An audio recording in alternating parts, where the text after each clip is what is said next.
തൃശൂർ അരിമ്പൂരിൽ യുവമോർച്ച നേതാവിനെതിരെ പാളയത്തിൽ പട. യുവമോർച്ച ജില്ലാ വൈസ് പ്രസിഡന്റ് അഞ്ജലി എടക്കാട്ടിലിനെ സ്ഥാനാർത്ഥിയാക്കിയതിൽ എതിർപ്പുമായ ബി.ജെ.പി. RSS പ്രവർത്തകർ. മുൻ സ്ഥാനാർത്ഥി ശശീന്ദ്ര അനിൽകുമാറിനെ തഴഞ്ഞതിലും അഞ്ജലിയെ സ്ഥാനാർത്ഥിയാക്കിയതിലും എതിർപ്പ് ശക്തമാണ്. ലിവിൻ കെ വിജയൻ നൽകും വിവരങ്ങൾ. ലിവിൻ, എന്താണ് സംഭവിക്കുന്നത്? എന്താണ് ഇവരുടെ പ്രതിഷേധത്തിന് കാരണം?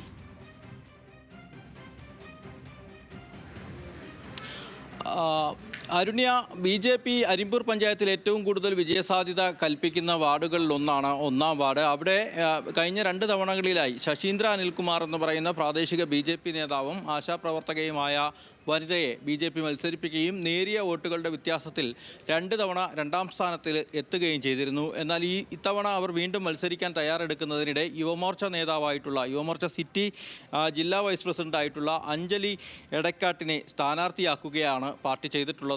ഈ ഏകപക്ഷീയമായ തീരുമാനത്തിൽ പ്രതിഷേധിച്ചുകൊണ്ട് ശശീന്ദ്ര അനിൽകുമാർ BJP വിമതയായി മത്സരിക്കാൻ തീരുമാനിക്കുന്നു.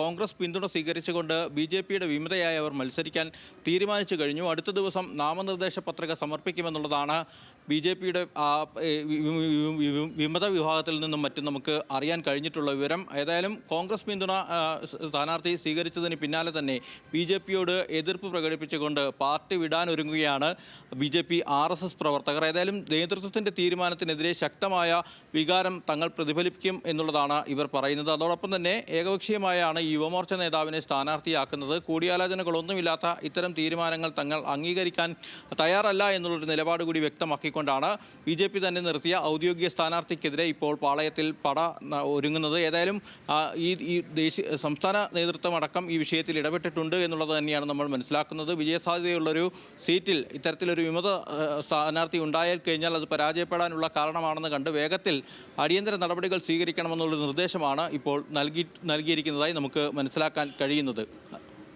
ശരി, ലിവിൻ കെ വിജയനാണ് തൃശ്ശൂരിൽ നിന്നും വിവരങ്ങൾ നൽകിയത്.